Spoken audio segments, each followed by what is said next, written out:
would say my entire life has been marred with pain, extreme, intense pain, depression, and anxiety. And it is passed down through generations, right? So this was in my mother, and she put it on me, and it went on to her because of her parents and their parents from their parents before. So if you're watching this video, I know many of us who are alive during this time where we will live to see revolution. We are a generation that has had a lot of stuff kind of foisted onto us, and we're standing up and we're saying no more of this. And a lot of us, myself included, we're starting to, kind of buckle under it. You have this wonderful concept that you want to have of, the generation that stood up and fought back and were strong. But man, when you're like the first person in your family to stand up against this avalanche that started as a snowball that kept rolling and rolling and rolling and getting bigger and bigger, and then it just hits you when you're born, and now they're like, okay, can you stop this avalanche, please? Self-hate is what causes people to kill themselves. And I have definitely been very close to that edge a handful of times in my life. For me, I just knew that the story of my life could not be that I got beaten down and I stayed there. Even if getting back up looked horrible, even if I was, struggling and my life was a mess, I wanted to know that I was not the one who knocked myself down. And I know there are people out there who are contemplating this now, and during this time that we're living through. And I've known a time like this was coming for a long time.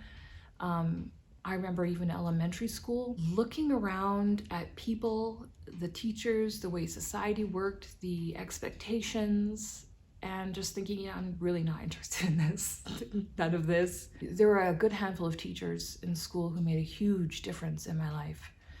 But then there were, of course, a handful of them that showed me that there are weird, psychopathic, creepy, strange people in the world that are in positions of authority. And I learned this from a young age. I mean, of course, who else but my mother, right? People would allow their children to come over and spend time with me, like at my birthday party and stuff like that. My mother would be verbally and mentally abusive to these kids. So I learned early on that you have to have a purpose in your mind. You have to have a conviction in your heart, and you have to follow it and stick to it. And you don't just blindly obey authority. Nobody knows what they're doing in this world. There are people who speak with conviction that they have the answers, but absolutely nobody knows for sure. I can think back to probably the top 3 things, like if I really had to think about it, that probably led to the sum of the depths of self-hate that I live with on a day-to-day basis, despite therapy, treatments, like all kinds of things that I've done throughout the years. I thought I'll share them with you guys here today. Maybe you can relate. This is gonna be a really difficult one for me. So when I was a kid, I spent a lot of time in the hospital. I was sick, and I have really thin veins, really, my heart was pumping weakly. I have a genetic heart condition, and we never really thought to check my heart when I was younger. I was skinny and I was always kind of athletic, but I was weaker and a little bit slower than the other kids. So my veins are very thin, my pulse is very weak. And on top of that, I have dark skin, so you can't see my veins. So here I am, this little kid, I'm in a hospital, and they want to put IVs or draw blood from me. I remember, the times I'd go there with my mother. My mother didn't like me. My mother was Indian, my father had been Black. My mother came from a family that was racist of Black people. So that was part of the reason why she got with my dad. She found him really attractive. He was a forbidden fruit. She wanted to make her parents angry. But then, she has this reminder of this man who left her and this daughter who doesn't really look like her. And she took a lot of that resentment out on me. And so I'd be in the hospital with her. I always every time I was around my mother, I was stressed because you just didn't know when she was gonna pop off. She was always kind of grumpy and down and do this, do that, yeah, like really, really irritable. So here I am with my mother. I'm in the hospital. The nurse comes to take my blood. I'm this little kid, this small, quiet little kid, and they would start, getting angry. And moving the needle around. So, I start crying. And then she says, your skin's so dark, I can't do it, And I just remember, because I came from that background with my mother, whenever she would freak out about something I was doing wrong, I just immediately panic, like, what can I do to fix this? Oh, I have to be a good girl. Oh, I got to clean up. Oh, I have to do something, right? This definitely turned into people pleasing, which is something I still struggle with to this day. But, when someone is upset at you because of the color of your skin and you're a kid and you don't really understand this, I just remember panicking and thinking, oh gosh, what can I do? I just had this feeling inside myself. And it's almost as if, for example, someone was doing a tattoo on you and you're going like this and moving your arm around. They go, stop moving your arm, I'm trying to do something. You can just stop moving your arm. But if they say, stop having dark skin, like, what are you gonna do? And it was already hard enough for me, being different. I had like a menagerie of friends growing up. They all spoke different languages. They were all different colors. We're all from different places in the world. But I had experiences that caused me to just be really frustrated with the color of my skin, as if it were something that I was doing. Kind of like, I know I didn't color my skin dark so I could be edgy and like make people uncomfortable and give the nurses a hard time. Like, I was just born like this and there's nothing I could do about it. My mom also, my dad left when I was young, and she would say things like, oh, you're just like your dad. And she would occasionally, just gossip to me about my dad. Maybe I was like 7 years old or something. And she would say things like, oh, your dad has another daughter, but she's not as smart as you. And she also, and later she would say things to me like, oh, I wish I had a pretty daughter, right? Because I had these Polish girls I was friends with, and they always wore dresses, and they had like earrings and like bows in their hair and cute little things like that. And the ironic thing about that is that my mother would say this to me to shame me and make me feel bad, because I was a total tomboy. And truth be told, I still am. But she's saying this from the couch with a cigarette in her hand, wearing pajamas that she's worn for a month straight. Children learn that kind of thing when they're raised that way, when they have access to purchase those kind of things, when they have those kind of role models. You don't come out of the womb going, oh, I'm gonna put a bow in my hair today. So I would try to look pretty for a little while, and it's just really, really funny. I remember, I just had my normal tomboy outfit and my, messy hair and my looking like a boy, but I went to the dollar store and I bought these earrings that I thought were so beautiful. It cost $1, and there were these dangly yellow earrings, right? There's these long, tacky, dangly yellow earrings. There was like 3 circles, and I put those on. So basically I looked like a boy who was wearing tacky earrings. But I thought this was me, being pretty and impressing my mom. Of course, she wasn't all that impressed, but that was my effort at trying, and I pretty much gave up after that. I remember another huge aspect of the self-hate I've developed were my very limited experiences with my father. Just, when I think about him, he was just a horrible human being. My father first came back to see me, and I have to tell you, these stories, if someone told me these stories, like, I don't even think I would believe them. To me, they seem so outrageously weird and bad. When I was, I think like 8 years old, my mother told me, your father's coming back for Christmas. He's gonna spend Christmas with us. And I remember, I don't remember what he looked like. She would show me pictures. She said, your father is a bodybuilder. He won Mr. Ontario. And she had these you know, he would send these photos, these glossy black and white photos of him posing. A few days before Christmas, she said, okay, he's coming today. And so, you know, you got to clean up. So I remember I cleaned up, we were all cleaning up. We were, you know, trying to make the house festive and waiting. And, you know, my mother had a boyfriend at the time. It didn't occur to me, like I was just a kid, you know, I thought that my father was coming to see me for the holidays, right? I didn't put anything together in my mind. And I remember waiting and waiting and waiting. He didn't show up till like 11:30 at night. And looking back at this now as an adult, I realize what that means. When my father told my mother, who he had a one-night stand with, got her pregnant, left, and then randomly one day is like, hey, I'm gonna come visit you. I'm gonna come by at 11:30. You know, you don't do that to come and visit your young daughter. But I didn't know that, and my mother didn't protect me from these things. So I remembered I stayed up and I waited and waited and waited. Finally, the doorbell rings. I was at the top of the stairs. I was too nervous. My mother went, opened the door, and he came in. And I'm sure he was extremely disappointed to hear that I was still awake.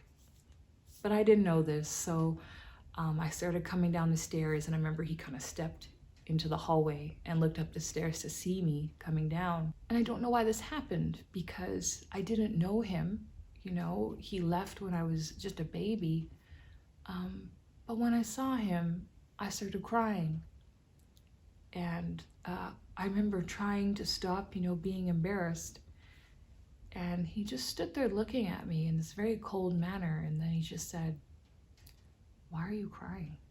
I felt very ashamed. After that, things definitely did not get better. No, my mother, looking back, I realized my mother wanted this opportunity to kind of flaunt her new boyfriend in his face. Typically, you know, if someone who you dated in the past says they're coming to visit you, you should tell them at that time that you're with someone else. But not if you're my mother, who loved playing games and causing drama. My father had brought, at that time, you know, a bunch of presents. And he was saying, oh, this is for all of you kids, because I have two younger brothers from two different fathers, but he brought gifts for all of us, and we put them in this cupboard, and we're like, yeah, we're gonna have these on Christmas Day. I asked my father, you know, what would you like for Christmas? And he told me he wanted a skipping rope. And I remember thinking, oh, I can go to Zeller's and get that. He said, you know, like one that like boxers use. So I thought, oh, I have to figure out how to get this special athlete's skipping rope. And I remember going in the little yellow pages back then and realizing, you know, calling a sports store at a mall, and they had one, and, you know, putting together some money, asking my mom for the money. I took the bus, I went and got it, and you know, I wrapped it, and I was so excited. When I came back, I just remember my heart just like being so warm and so excited to give it to him. This was a few days before Christmas, and I remember I gave it to him, and he was, you know, smiling. He was so grateful, and he said thank you, and he really liked it. I just couldn't wait until then for him to open it. So come Christmas Eve, he ended up getting in an argument with my mom, because that's when she decided to spring on him that she had a boyfriend. My father was sleeping in the basement, and my mom and her boyfriend were sleeping upstairs, or some kind of strange situation like that. I remember thinking everything will be fine on Christmas Day. It'll be fine. Christmas Day, we wake up, and I'm thinking in my mind, okay, I'm gonna open these presents that my father brought for me. And so I go knock on the basement door to wake him up. No answer. Finally, eventually, you know, I kind of go down and have a look. He's not there. My little brother comes up to me. He's like, where is he? And I'm like, he's gone. And I was like, well, he's like, okay, well, you know, we waited all this time. Let's go open the presents. So we go to the cupboard where the presents were. Empty. This man took the presents in the middle of the night, so they would be gone on Christmas Day, kept the skipping rope that I paid $20 for back in the 80s, that was a lot of money, and skipped town. And I remember someone randomly said, you know, he'll come back, don't worry. And I tried to act like I wasn't doing it, but I totally was sitting by the window that entire day waiting for him. I was trying to make it look like I was reading, but I was just looking out the window and waiting. And I remember at one point my mother saying, "Can you stop doing that? Like, get away from the window." And I just felt so embarrassed and so ashamed that I was doing this and that I couldn't seem to stop. I just kept remember thinking, the moment that I leave is probably when he's going to drive by, or he'll come up to the door and we won't hear him or something, and yeah, he obviously never came. Oh man, there were so many things, but I think another big thing was, like I said, my mother had never married, 3 boyfriends who never stuck around, 3 kids with all different dads, on welfare, had me working from a young age. I loved working, I still do. And she would take all of my money and use it to buy cigarettes, give it to her freeloader boyfriends, money that her child earned because I wanted to go to college. So, and on top of this, she was, abusing me, locking me out of the house in my nightgown, yelling, screaming, hitting. So I remember, I was constantly looking for places that I could go and live. And there was a friend I knew who was also from a broken home. She was staying with a single mom with a kid. They had a house, and she said, "You can share the room with her kid for, $200 a month or something like that." So I remember leaving. I was always looking for ways to leave and not have to live there, right? Because the abuse, the messiness of the house, my mother's outbursts, and the fact that she was constantly chain smoking in there. You go to work, you smell like smoke. I had trouble sleeping at night. I was getting problems with my throat and my nose. It was just a horrible environment. And then come to realize that after having done that, she went and told my brothers that I left the family. It wasn't the 3 different men who knocked her up and skipped town.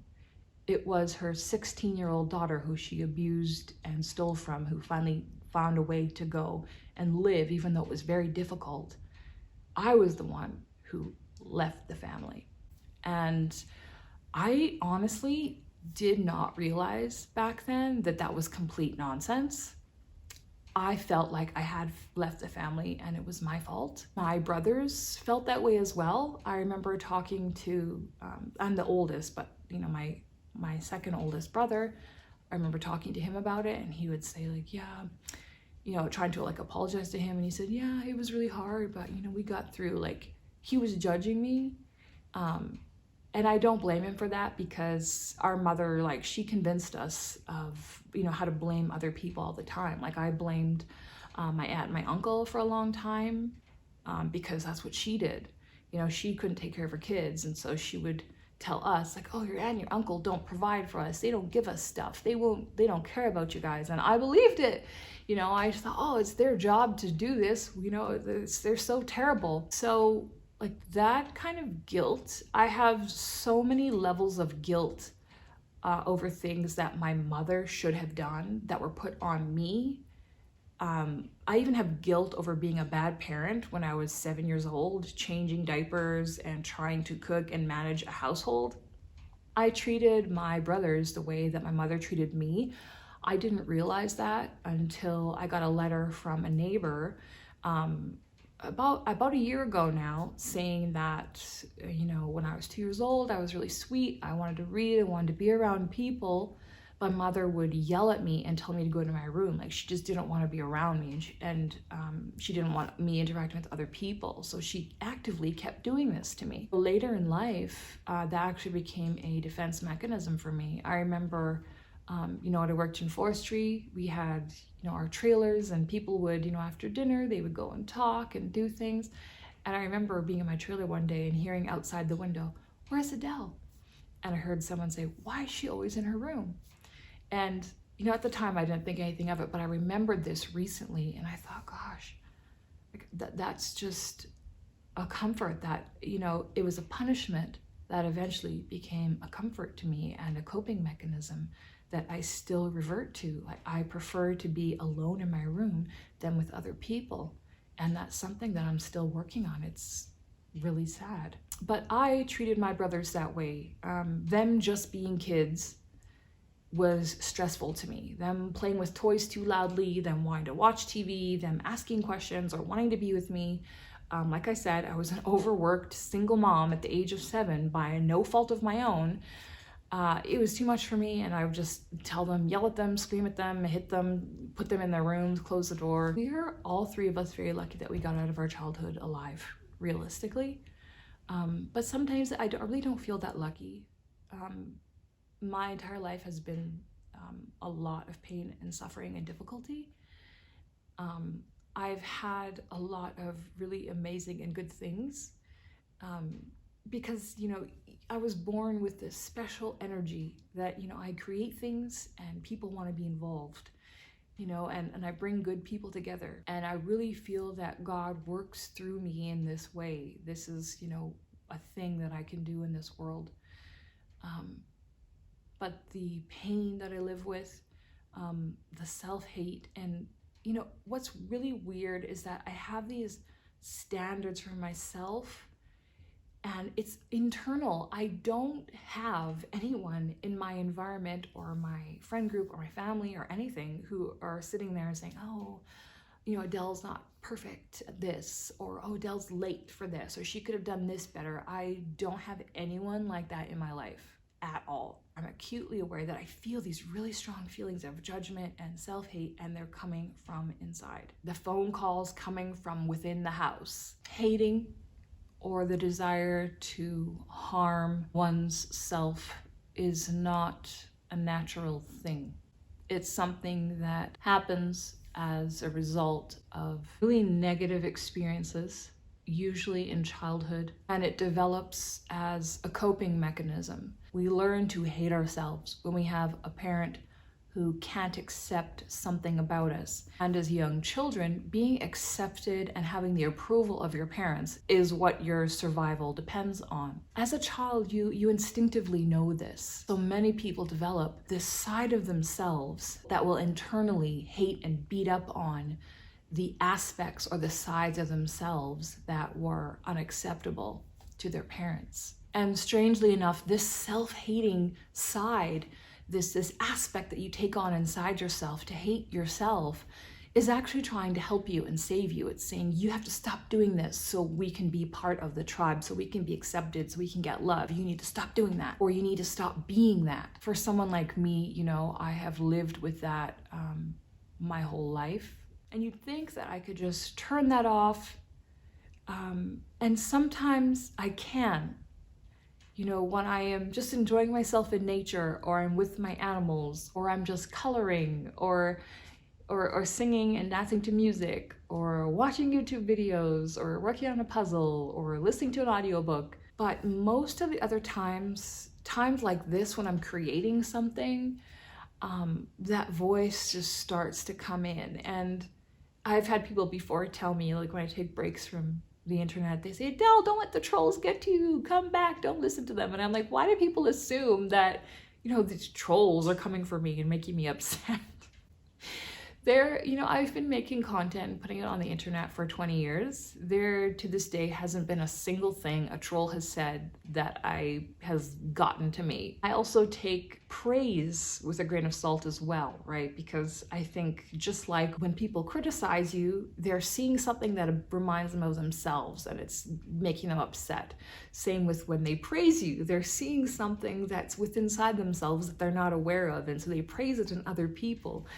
Which means that they have that potential inside. So I don't take it too personally, that either. Generally, I appreciate feedback, but I have to do things that meet my own standards. Things that I would say, through everything that I've been through in my life, I would say the most effective things that have helped me deal with self-hate have been psychedelic therapy.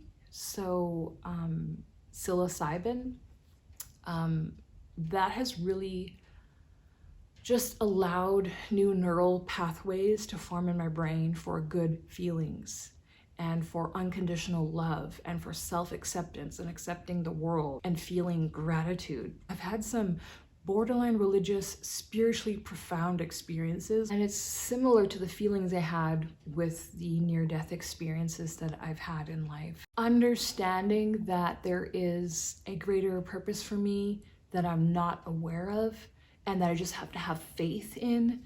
Understanding that just as I believed as a young girl, there is someone out there looking out for me who knows me deeply and cares about me.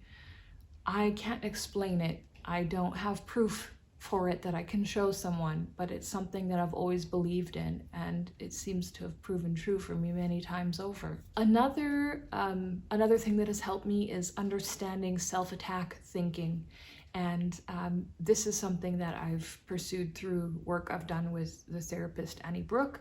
You can find her under Annie Brooke Therapy on Facebook and Instagram. Recognizing that self-attack thinking, sometimes it's just something physical. It's synapses firing off, it's neural pathways that get triggered under stress that create a certain feeling, and then we make stories about what it means and what we have to do. If I'm thinking these thoughts that are like, oh, I always do this wrong, I'm such a mess, I come from such a messed up family, there's no point in me even trying, this trauma is too much, it's always gonna be there. Understanding that sometimes this is just a physiological thing that I'm making a story about, and I can just interrupt it and just see those thoughts as energy trying to move through my body. So when I have those kind of thoughts, I can just interrupt them and do something to stop them from continuing. So redirect the energy. So, I can put some music on, do some dancing. I can go for a walk out here in the beautiful place where I live. Another thing I like doing is putting on an audiobook and coloring. Just doing something that interrupts the thoughts and the pattern and requires energy going out in a different way. And before I got into therapy, I actually realized this, that sometimes I would have these really catastrophic feelings like, I'm so small, I'm gonna be all alone, I'm gonna die alone, I have no one to help me, I have no family, all these bad things are gonna happen to me. And I would start having this like very acute panic attack feeling. And then I would be sick to my stomach. And then I realized that whenever I'm sick to my stomach, I get these kind of feelings beforehand because it reminds me of things that I went through as a child. So here I was having these thoughts and emotions and these things that my head was creating, but it was just coming from a physical sensation that was beginning that I was unaware of. And then once this sickness passed, those thoughts are completely gone. I think the final thing that helps me deal with my self-hate is understanding that even if I feel this way, I can think of many times where I have been wrong before, completely wrong.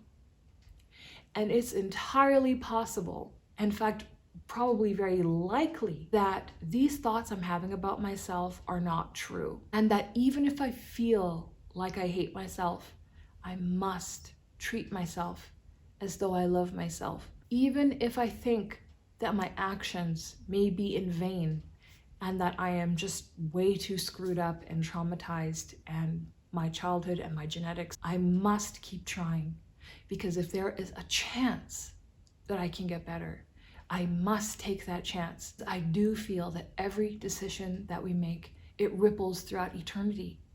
If my mother had made one slightly different decision, maybe it would have affected our entire lives. And I think that when we heal ourselves, we heal our lineage. Even if you are not aware of it, I got emails from relatives I have that live in farms, remote farms, in islands, in countries where there's no power, places I've never heard of, are writing me and saying, thank you for talking about this. I have bad feelings, I don't know what to do. Even if people don't tell you directly, you just being out in the world and carrying yourself with grace and dignity throughout what you've suffered in life, people can see that on you and they feel something and it helps them go on. I've always just felt that Any situation you find yourself in that is unpleasant, just try to make the absolute best of it and learn everything you can. And that's kind of how I approach life. I think just being alive has merit in itself. Doing one small thing that makes a difference for someone else, whether it's a person or an animal or a generation that will come ahead of you. I often think back to a school project we had. I think it was maybe in grade 2, and we had got to pair up and we planted a tree. And I think of that tree that I planted in grade 2 and how tall and big and beautiful it must be now. If that had been my only act in life, that would have been worth something. I hope this gives someone, at least one person, the courage to carry on. Godspeed, my friends, and I'll see you again soon. Bye for now.